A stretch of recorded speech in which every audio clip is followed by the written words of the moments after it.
story of a beggar who sat in a corner of a railway station, watching the days of his life pass by.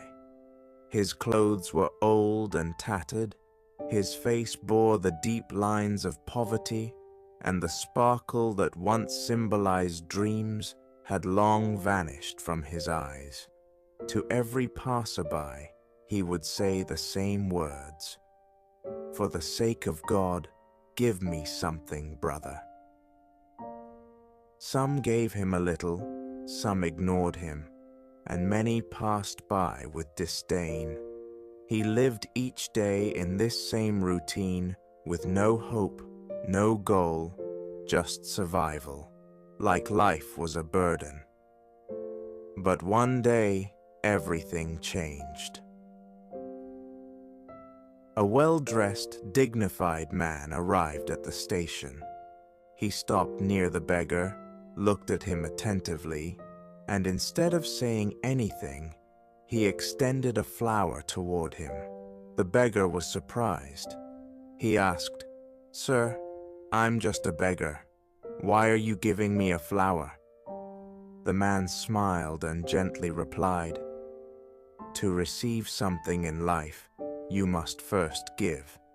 Even the smallest act, if done with sincerity, can create miracles."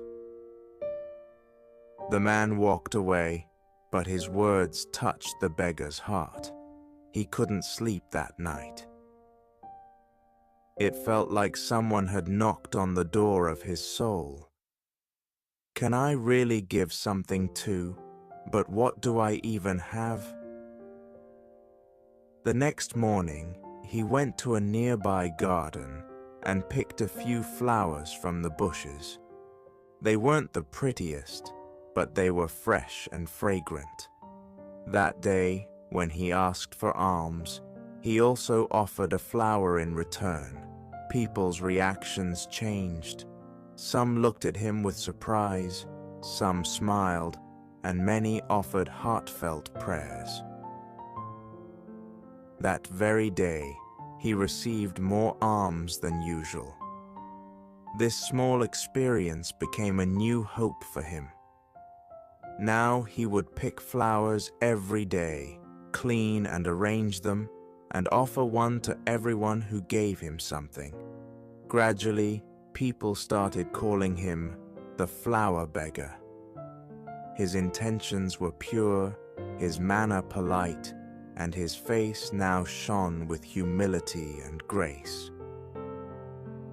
After some time, someone said to him, "Why don't you sell these flowers instead of just asking for help?" That suggestion sparked a new thought in his mind.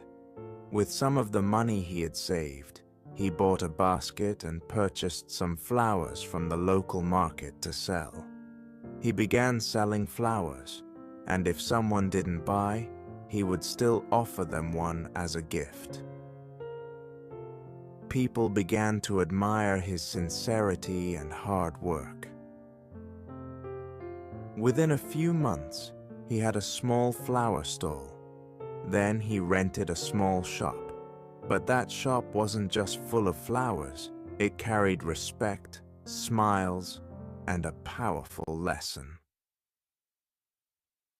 Years passed, and the man who once sat on the pavement begging for alms was now counted among the city's most respected florists. He gave jobs to young people, helped the needy, and often distributed flowers among beggar children at the station, so they too wouldn't stop dreaming. In the end, he began saying one thing to everyone: "The day I stopped seeing myself only as a beggar and started believing I could give, that's the day my path changed." Moral of the story. This story teaches us that a person's life can change if they change their mindset. The first step out of poverty is faith in oneself. When we recognize our own worth and give with a sincere heart, the universe opens new doors for us. Always remember, A small act, when done with pure intention, can transform an entire life.